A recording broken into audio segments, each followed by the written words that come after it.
Three. Welcome back to another Spurs First number one in sports. UFC edition. Dun dun dun. Mandem. What a card it was. It was one heck of a card. I mean, you kind of had to tune in early at an early prelims. That's how big of a card it was. See some of that Irishman, Ian Gary, McGregor's boy. Um, yeah, I was like in the early prelims and the prelims, I was on and off. But this breakdown is mainly for the regular card. But I'll talk a little bit about those fights, I guess. Ian Gary did get shook. So the first time seeing him do that or get done that too, trying to the words. But that's the first time that's gotten or happened to him. I don't know. I kept trying to do that. New language, mate. But yeah, Ian Gary got shook up. Feist adversity, and now Mans is a unit. Mans went to university at adversity of adversity. Whatever. Words all over the place today. But yeah, Ian Gary out there still got himself a dub with TKO with only a couple seconds left. But whatever. Mans them out there. Then he did the McGregor or Vince McMahon walk. Eventually done by Conor. Don't remember if I caught the other fights. No, I didn't. I was trying to make sure that I caught Ian Gary. Just had a whole bunch to do. Also, my nephew was by while I was watching these, so he was making it hard because he wanted to play soccer and basketball, just shooting around the house. Vivian, I didn't really catch that one. Didn't catch. Actually, I did catch the Julian one, but it was like on and off. Then Duplessis. Shockingly, this one wasn't in the main card, but like I told you, this is big event. A série USA. No. This is very big event. Duplessis looked like he was about to be out there, and Brunson looked like he was about to get dubbed, just blanketing him the whole time. But that didn't work out for him because Duplessis kept getting up, and Duplessis found a way to get the dub because Brunson was shook like blonde. But yeah, I think that's 2 in a row for blonde. Cody Garbrandt, kind of a boring fight to be honest, in a way. I mean, he was being tactical and stuff, which he probably needs to be since every other fight he's been in for like, what is he? He had lost 3 or so in a row. So yeah, he just needed to get his mojo back. He had lost his mojo. Boring fight, like I said, but still, I mean, I was on and off during this fight too, but just having one eye on the TV and stuff, you could just tell it was kind of boring. And I mean, it was tactical, so it wasn't like, but dang, for one round or so, they were just like back and forth, just looking at each other like it was a fucking romance. So yeah. But let's get to the main card. I talked way too much about the prelims that I said I wouldn't talk about, but Jamie Pickett Bo Nix. Bo Nix, I believe he stumbled or something happened. This fight was quick too. It was not really all over the place because Jamie just pretty much got taken down by Bo, and Bo showed that he the real deal. Got himself a submission. I believe it was a rear naked choke. I might be wrong about that. Because I remember it was an awkward rear naked, or was that a triangle? Or I don't know. 100% forgot what exactly, but I'm pretty sure it was that.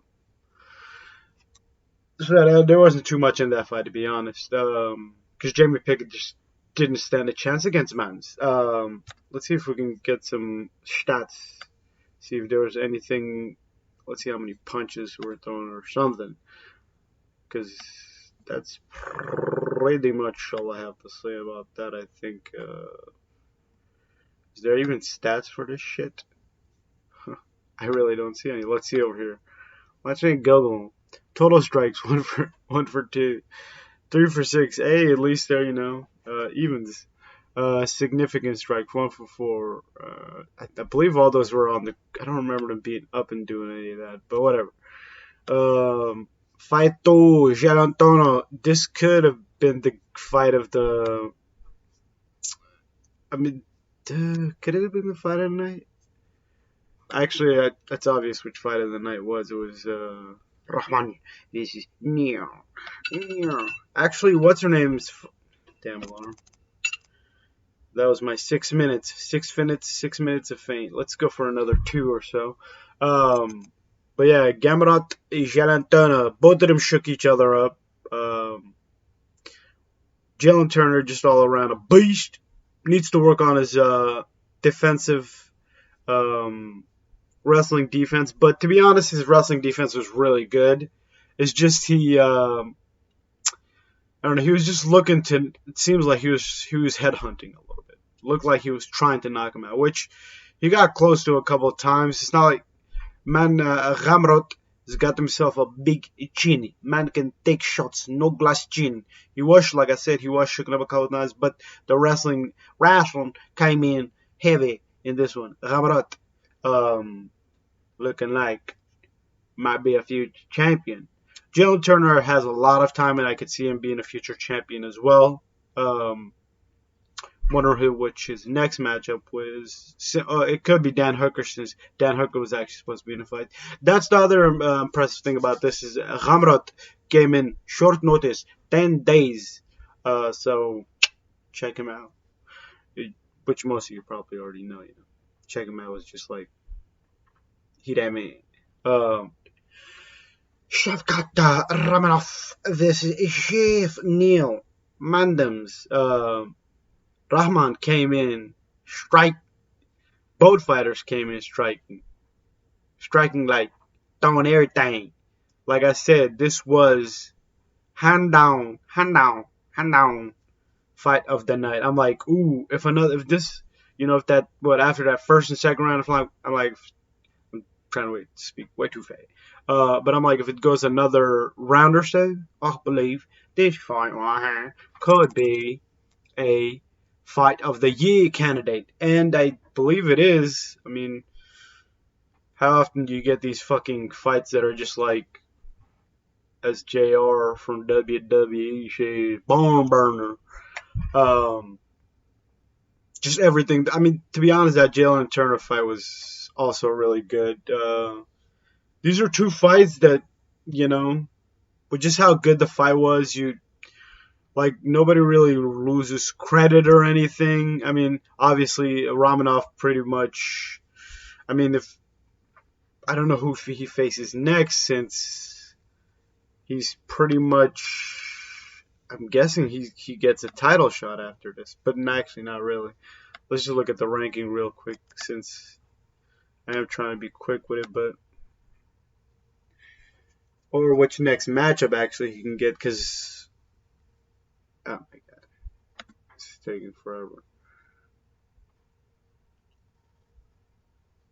Come on, ladies and gentlemen. What's going on? This computer. Alright. Page could not be loaded. Who the F? Okay, let's go to rank. Yeah. Okay, this saying that I don't know. It's not really saying anything, to be honest. Come on, light, Mike. Okay. Wow, what the fridge? What in the fridge? Okay, this is getting very frustrated. Let's see if we can try it again. Pretty much went over my 10 minutes or less than 10 minutes that I was trying to do, and I still haven't said anything about the Jones fight. But to be honest, ain't not much to be said about that since Okay, forget about that. We'll just maybe that could be a video. Um, but yeah, Romanov. Both fighters came in striking. For a minute, it looked like it could be an easy fight for Romanov, but Romanov uh, just couldn't take Jeff down, because that's one of his biggest specialties. But to be honest, Mandem Shafkat has got legit striking. So this man, I mean, like I said, is his next fight a championship fight? Most likely, or most likely not. Jeff Neal, like I said, his stock didn't go down at all. His striking is freaking crazy. While the fight was happening, I'm like, damn, does Jeff with a G have some of the best hands in the UFC? Maybe he does. I mean, he probably does. I mean, just the way he moved and everything, there's just the way his hands moved. I was looking, I'm like, damn, Mandem could strike. It's just his defense, striking defense at times looked a little slow. He did come in overweight a little bit, and that guys were saying it could be due to an injury because he did miss weight by a good amount. I'm not exactly sure. I didn't even know that until the fight, to be honest, because usually stuff like this doesn't go so under the radar. I watched the majority of interviews and stuff. I usually don't go into the actual, Google News and all that, and I follow the majority of the freaking Instagram accounts and all this, and I didn't hear of it until the freaking fight night. So yeah, that went over me head. But Alexa Grasso, Valentina Shevchenko, that fight right there. Another one of them situations where the champ is here. The champ looked like she was in a way cruising. So the fight was majority of takedowns, as in Valentina, a lot of takedowns, and Grasso just couldn't really defend him. A lot of space between them during the whole fight was. What the freak just happened? I think my internet just went out. Not that I need the pictures or anything, but actually, I guess the stats would help. Not that I ever really get too deep into the stats. But like Alexa Grasso, just all the time she was just looking at the takedowns after the first ones. Like, she obviously has respect for that, so she would have a lot of space. So when she would throw, she in a way miss a good amount of them, her shots. But Valentina, she was just, obviously everybody knows her all around game is fucking flawless. Obviously not today, but and her last fight, to be honest, she could have easily. Well, I thought she had lost the last fight, so probably most of y'all did too, unless y'all Valentino heads or Valentina heads. But yeah, Alexa was in fourth, and she as in Valentina hit the spinning kick, and I don't know why she did that, to be honest. It was one of those Usman situations where you probably didn't need to do that. You could have just done some basic strikes, and I don't know if Grasso would have done it, to be honest, because it was really that kind of situation. At the very end, it did look like Grasso was just more technical and stuff. But after that spinning kick and she got on her back, you could tell from the bat that she was like trying to plot stuff, as in jiu-jitsu game. There was that time where she also had her in the crucifix position, and I forget who she was fighting, but Valentina beat the living crap out of one of her opponents just by putting the elbows through her face. Literally gave her a face job, and it didn't become that situation. And Grasso obviously got the choke, and man, I don't think it was one of those. I thought it was about to be a Alexander situation where she's gonna get out of it. Like, remember when Brian Ortega had old boy Volkanovski literally dead. Mandem came back from life and showed that, you know. Well, she didn't. She actually got hit and she was down. She was down for the count. And she asked for the rematch, and it's most likely going to happen unless she decides not, because she almost completed the freaking Starship situation, the badges, you know. She was about to be Ash Ketchum.